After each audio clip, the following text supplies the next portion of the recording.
All right, change of plans here. I am going to put these, I'm going to put this piece in here, but I also have some drops here that I have to make a drawer guide on this side as it's going in. So I'll rip these to width, glue them in place to give me a guide here, a right corner, right angle corner. This one's taken care of on both sides, and then I got to do the same thing over here so that I have edge guides, and then something in the middle to keep the drawer from tipping. Then I'll be good. So I was thinking that all I needed to do was this, but I also have to have drawer guides on both sides here on the outside. I've got the right side done, and I'm going to show you the left side here. It drops in. I've got it fitted fairly closely. I've got this just a bit proud right now, and I want that to be I want it to be a little bit proud so that the side doesn't rub on this piece, but it's still a little too much. So what I've been doing is just hand planing this down. I'm going to give it about 1 or 2 more strokes, and then put a little chamfer on this end so that it corrects the drawer. So as the drawer comes in, it'll eventually come and hit this part, which is a little bit fatter. So I'm gonna plane this one more time, and I'll be back and let's see what the fit looks like. All right, I got that fitted. Now the other problem area is right here. I shouldn't say a problem because I'll be able to fix it. If I gotta rip a couple of thin strips, I thought I had something here that would work, but this is too thin. It needs to be probably 3 times this thickness. All right, time to make the drawer parts. I've got a board here that's nearly 7 inches wide, and I cut it 62 inches long. I've got a little part down here that's going to be waste here, but running it through my planer, that's all right because that's going to get cut off anyway. So I've allowed for that. What I'm going to do is, I've got this board is wide enough to get a pair of sides and fronts and backs. So I'm thinking of it this way. I need 4 9-inch pieces and 4 18-inch pieces. That's rough length, and the rough width is 3.5 or 3 1/4 is rough width. So I've got 6.5 here. I've got plenty to get my stuff out of. But and then I've got another board here. I call this my just-in-case board that I milled at the same time, a piece of scrap. So what I'm going to do is I'm going to take and cut this into, this is how I got here. These boards were 4/4 boards. I just ran them through my planer face up, face down, back and forth to keep the moisture content about the same from both faces. If I were to remove just one side, then if I were to remove it just from this side would be wetter, this face, than this one, because it hasn't been exposed. So by flipping it back and forth, you keep it relatively stable that way. So what I'm going to do now is start machining it. So if I take and cut, say about 22 inches, 44, 62. Yeah, that'd be pretty close.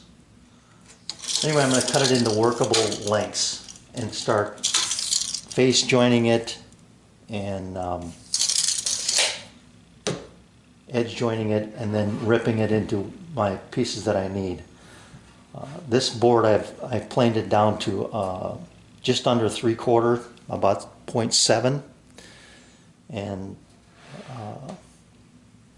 I'm going to take it, my final dimension I hope is going to be about 5/8 or maybe a little less.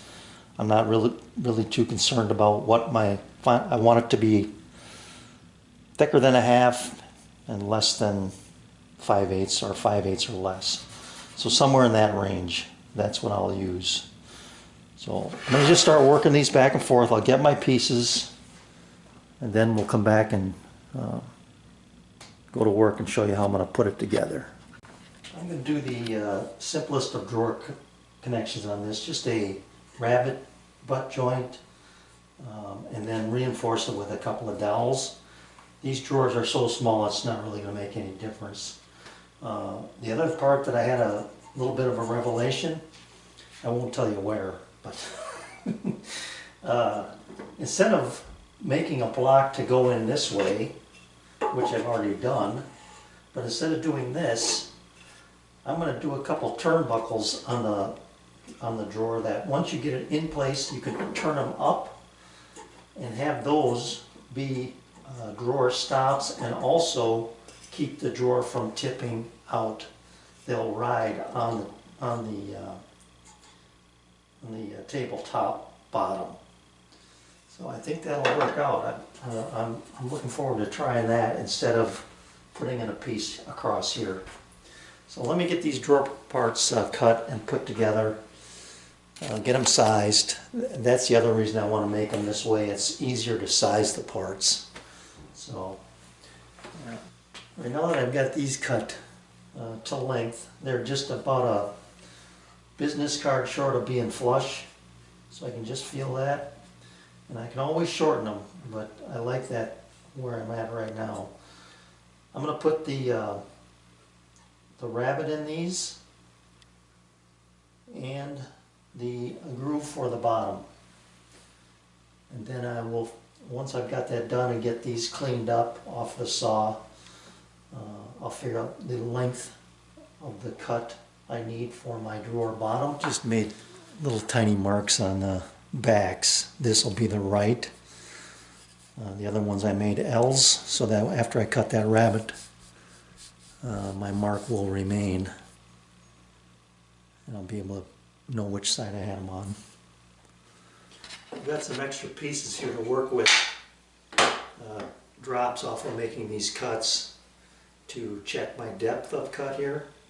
So I'm just going to use my 80 tooth blade, make this cut, and then check it for width to see if it's going to be what I want.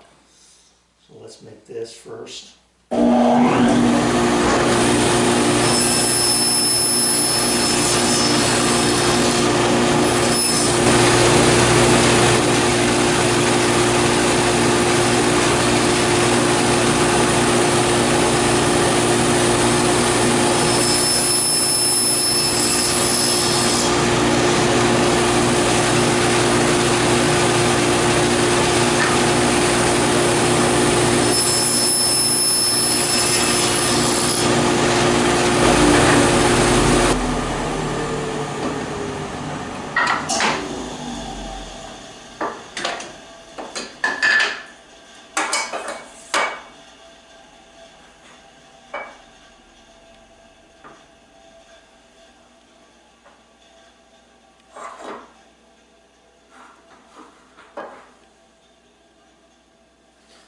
My fence is just slightly out of square, so I'm going to bring it back this way a little bit.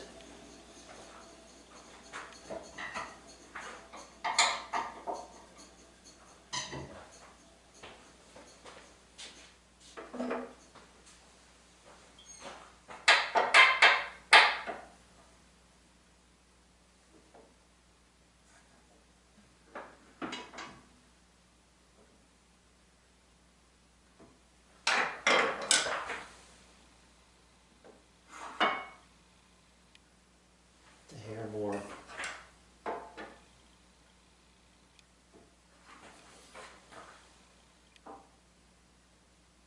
Alright, I like that. I'll run my test piece first.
So that looks good. It's a pretty clean joint.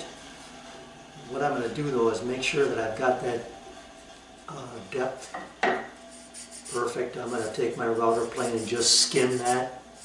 And from there then I can figure out my length of cut.